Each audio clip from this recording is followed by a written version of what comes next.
But first, you may recall a certain phrase being used over and over and over and over and over and over and over again by the people who were made the government of this country more than 3 months ago. Dealing with the cost of living. But the cost of living increases aimed at easing those cost of living pressures.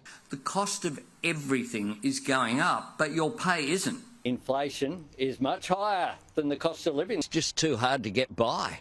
The cost of living, everything's going up. The cost of living, off the cost of living. The impact on cost of living. Addressing cost of living issues. There is a cost of living crisis in this country.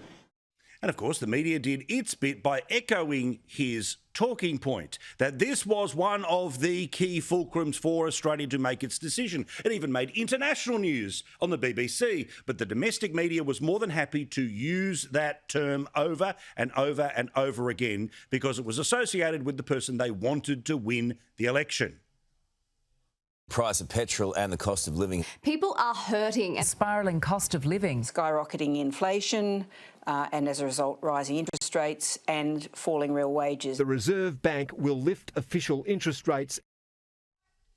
And because it was constantly being said by one of the political opponents of the previous government, now the government, because it was being reinforced by the media and because it mattered in the real world, going into election day, it didn't matter which newspaper, which opinion poll, the number one issue was cost of living, which is why we continue that conversation at the start of this show each and every night, because all of the things that were true before the election are even more true after the election. So much so that 88% of Australians are either concerned or really concerned about cost of living as a genuine problem for them when it comes to their own lives. So, the guy who said the reason to change the government was because of cost of living, cost of living, cost of living, cost of living, cost of living, who then was rewarded by the people of Australia because he understood their problem when it comes to cost of living. Well, he was on 2GB this morning and was asked about what will he do when it comes to fixing the cost of living. Answer, underwhelming. One of the biggest balls in front of you at the moment is the cost of living. We've got rising inflation, rising interest rates, petrol's expensive, groceries are going up. Now, be frank with us, are these issues that are out of your hands, or is there something you can do as Prime Minister to address the cost of living?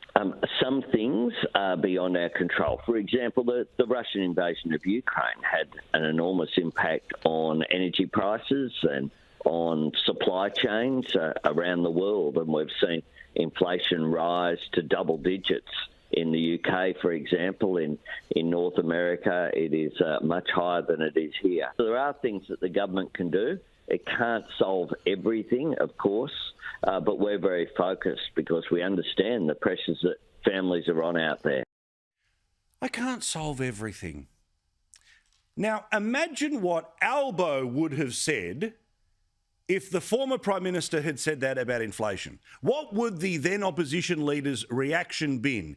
This is his new I don't hold a hose moment. Well, this is exactly what you heard from the Prime Minister today, because as we said during the election campaign, and we reinforce it here on the show every night, because I'm going to hold these people to account. Otherwise, it was a giant trick. And if it was a giant trick to change your vote, then you will get screwed over. We have to hold these people's feet to the fire to deliver on the promise of their government. But no, it'll get worse until 2024, and the best we can do is offer up a budget which will increase a whole bunch of government spending, which of course leads to higher inflation, higher interest rates. They will make the problem worse, but you have to wait till October for that to take place. And also too, where are all of those think pieces that automatically popped up as the daily surge of hate about the former government when they would say something like that? Where's the Twitter pylon? Oh, no. Of course, it's different because it's this guy.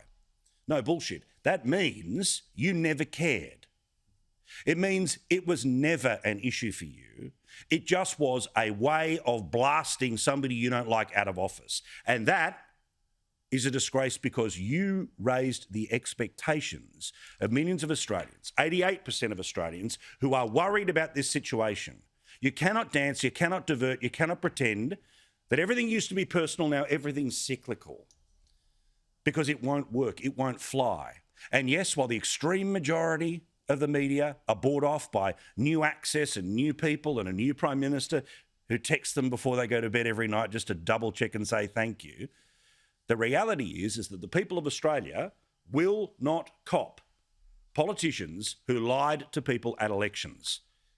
Remember Julia Gillard when it came to the carbon tax?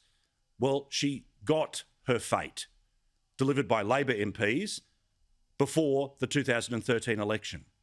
Now, Albo, of course, is already being given credit by David Crowe and others over at the Sydney Morning Herald that he's already won a second term because the first poll says that he's up by 12 points. And it would be a fool to suggest that there is anything in the mix here, that there will be a change of government in 3 years' time. But the idea that there will be nothing but plain sailing is, of course, garbage. That's why wanting to keep the new car smell, when the reality is that you have to make decisions, not just have talk fests, and not just pretend that everything that was personal is now cyclical.